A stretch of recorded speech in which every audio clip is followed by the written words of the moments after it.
You should leave before I change my mind.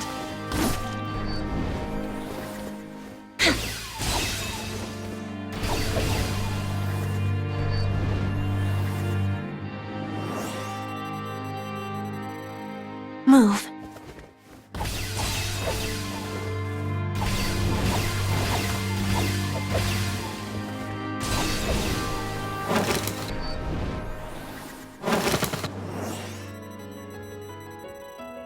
But why?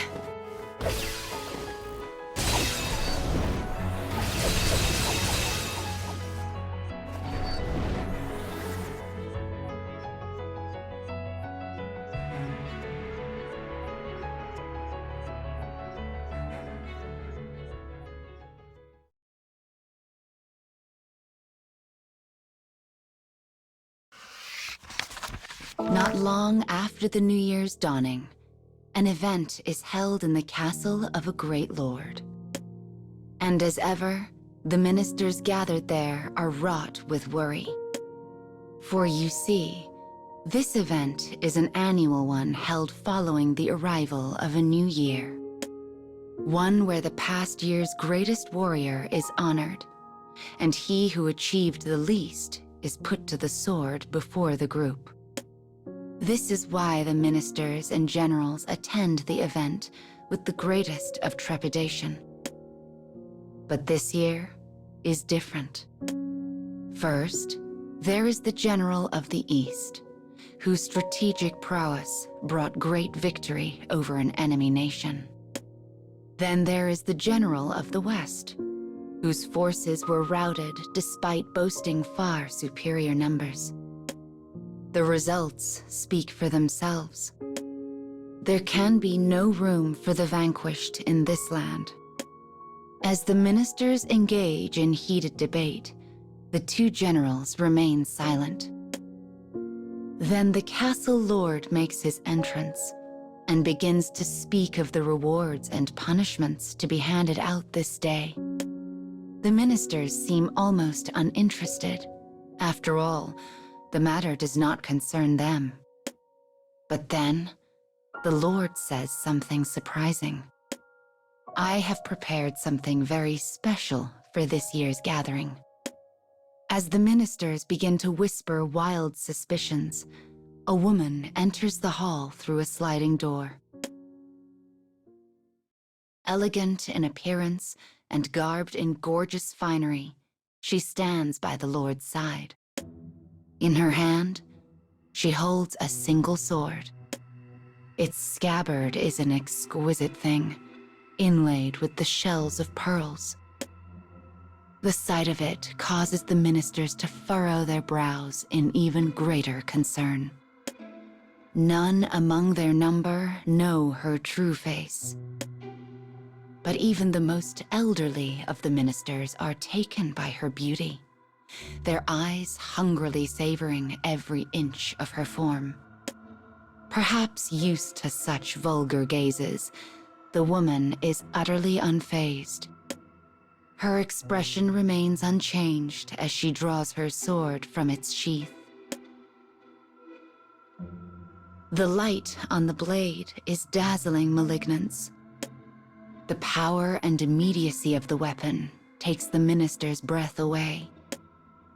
What will she do? They wonder. At first, they think she is simply displaying the blade, but then she spreads her hands out and holds it perfectly straight in the air. Her movements are beautiful, picturesque. The ministers watch, enraptured.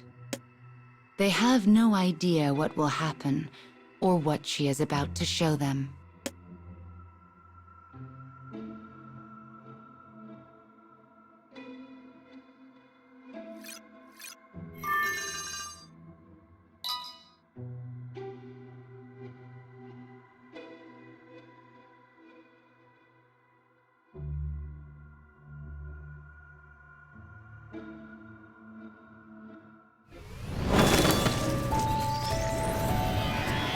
You should leave before I change my mind.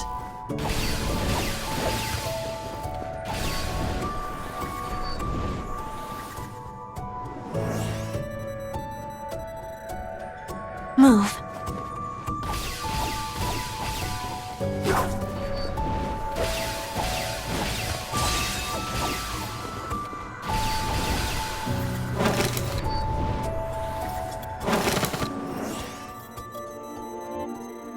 How annoying.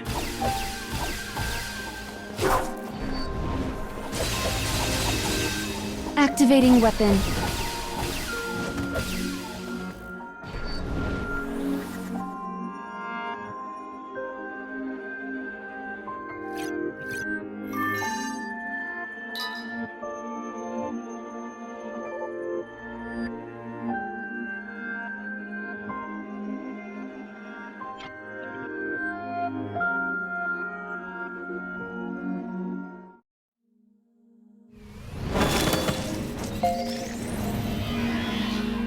Clear the way.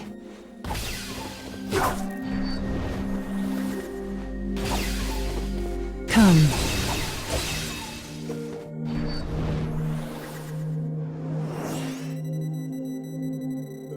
Move.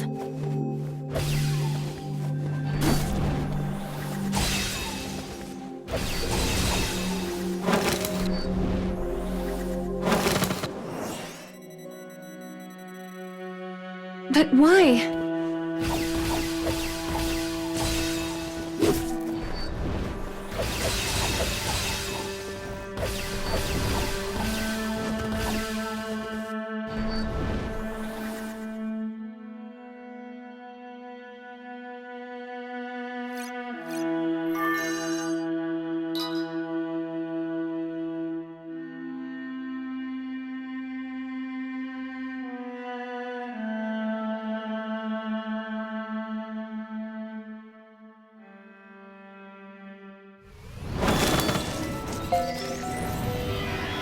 Who are you?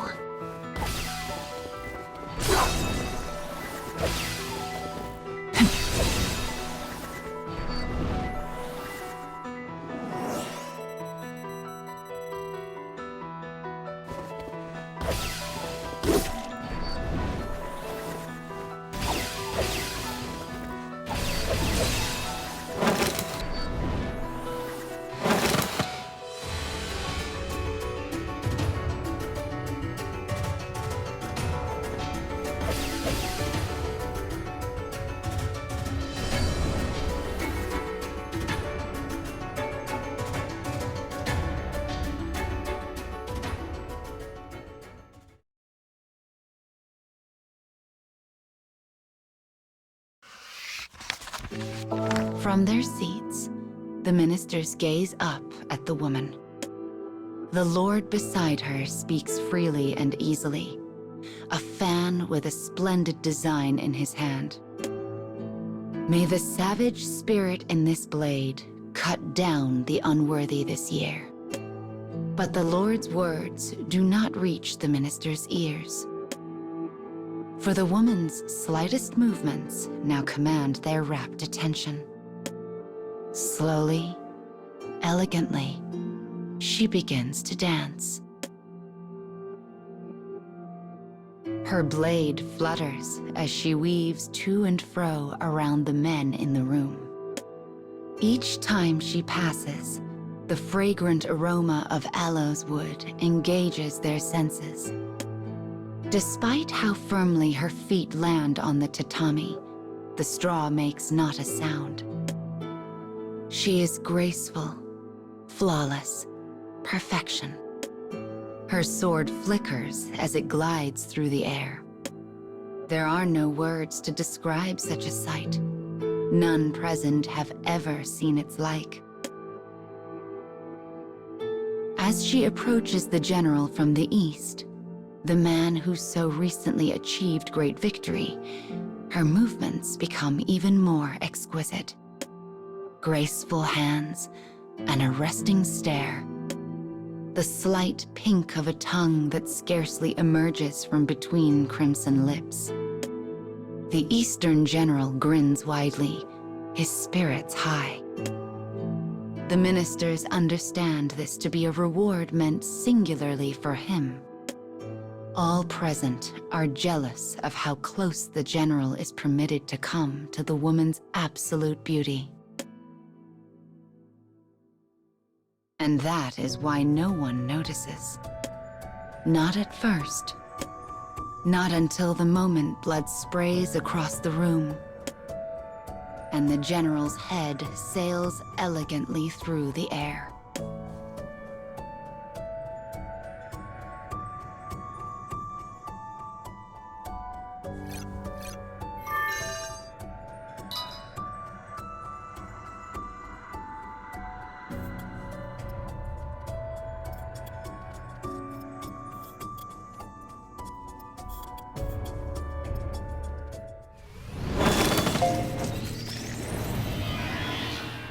You should leave before I change my mind.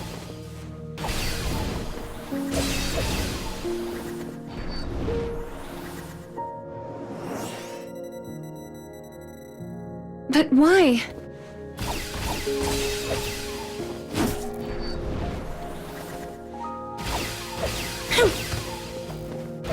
I'll cut you down.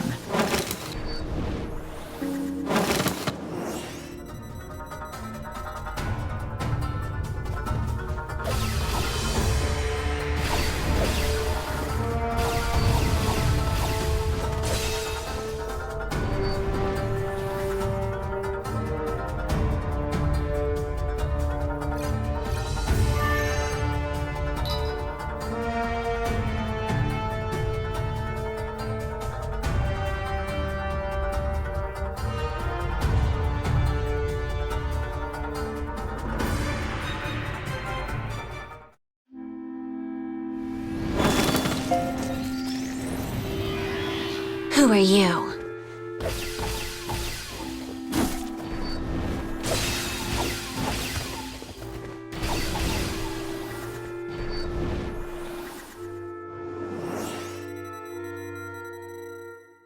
But why?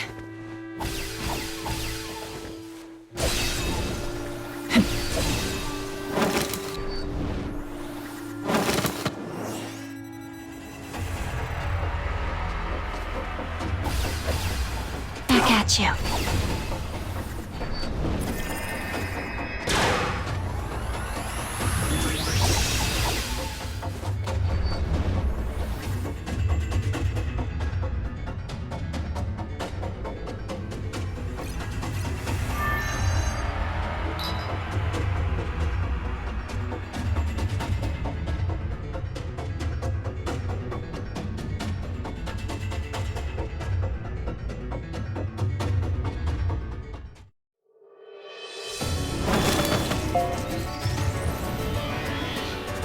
Who are you?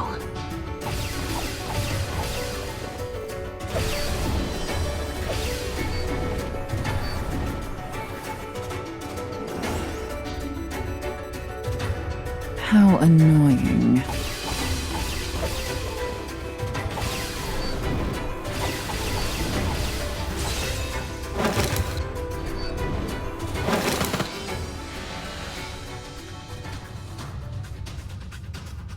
Move.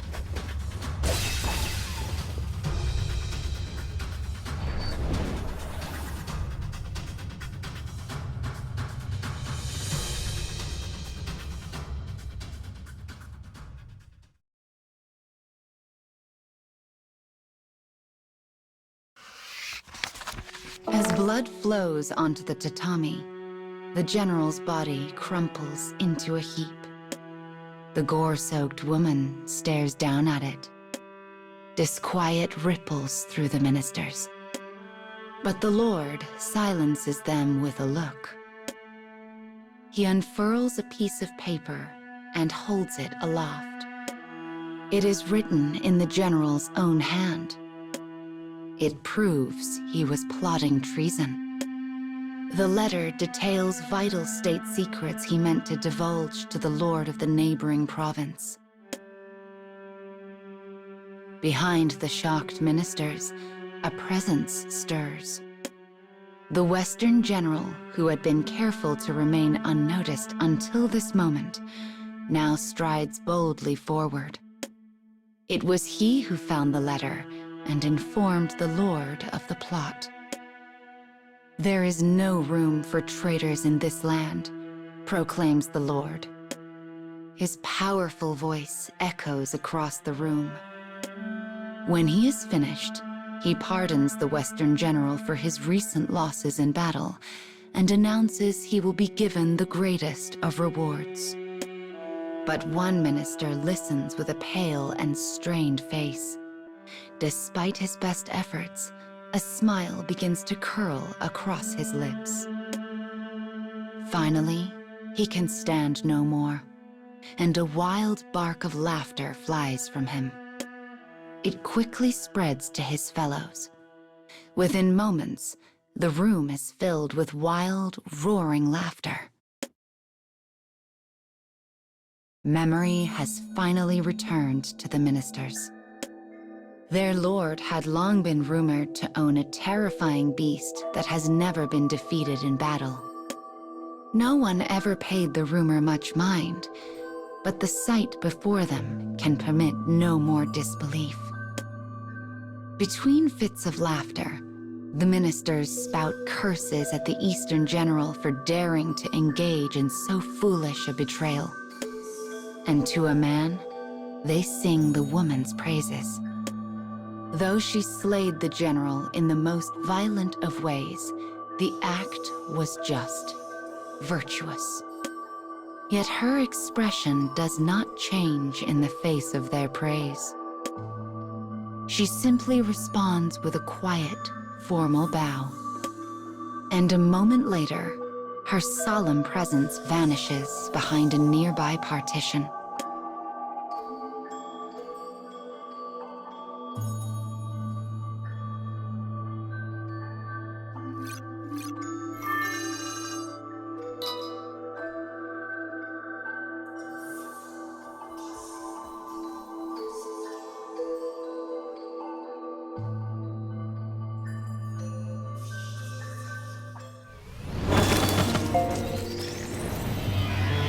Clear the way.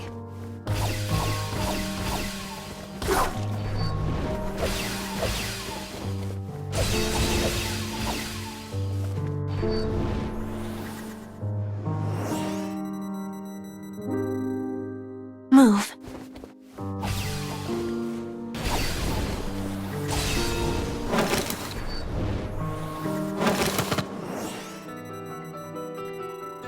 How annoying.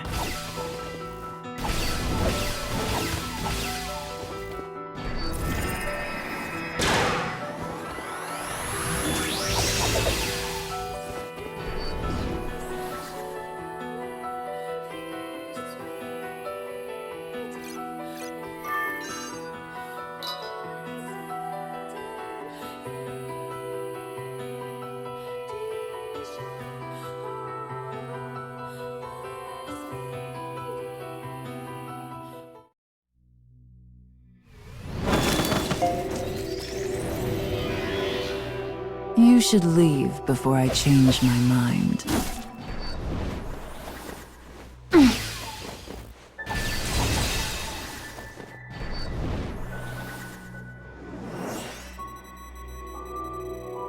But why?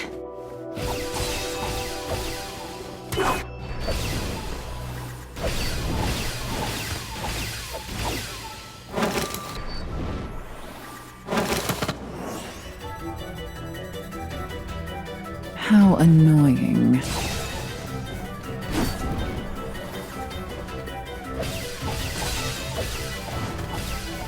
Here I go.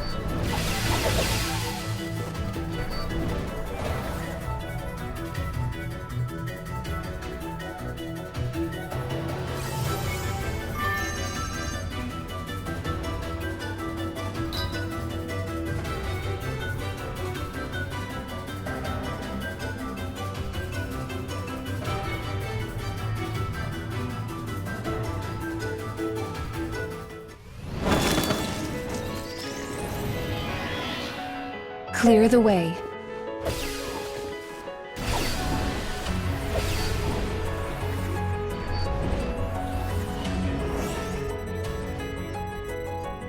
How annoying.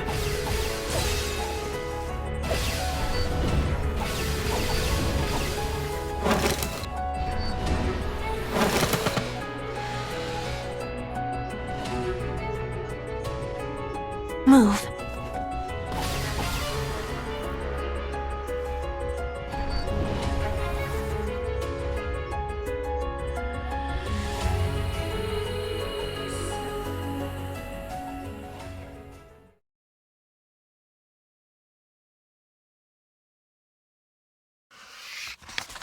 Her task complete, the woman recalls her orders.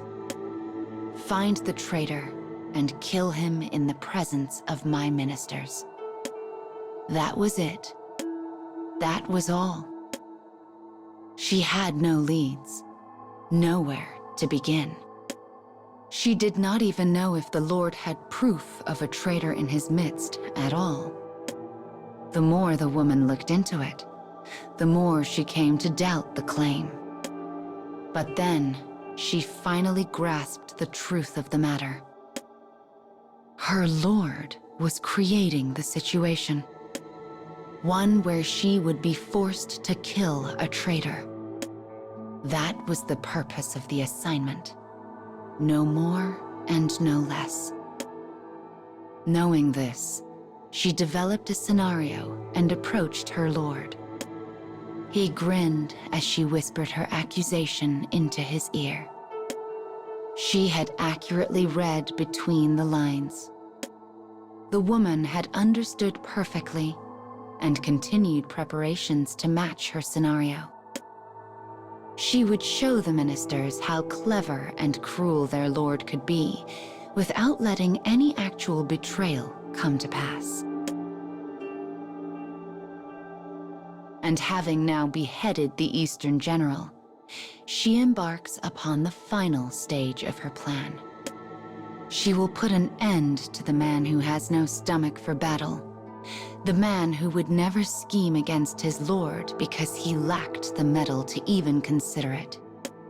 That is the Western general, a man who thinks far too highly of himself.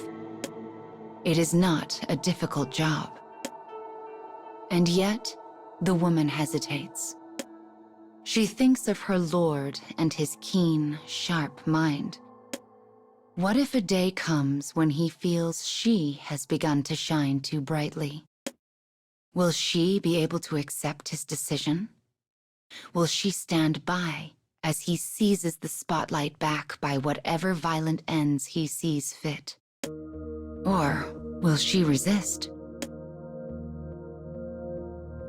She ponders this. She follows orders. She ends lives. She does not choose when or who or why. The mission alone drives her actions. This is what makes her an assassin without peer. So long as she follows this path, it is unlikely she will ever have to set her blade against her Lord. But what if she has no choice but to cut him down to save her own life? It would mark the first time she had ever killed to ensure her own survival. How would I do it if the moment ever came to pass? She wonders. The room is dark. The inky black reminds her of her own heart, and she imagines the shining arc of a blade piercing it. How interesting. A vague smile crosses her face like flickering candlelight, vanishing as quickly as it arrived. When it is gone, she slips her katana into its sheath and quietly leaves the room.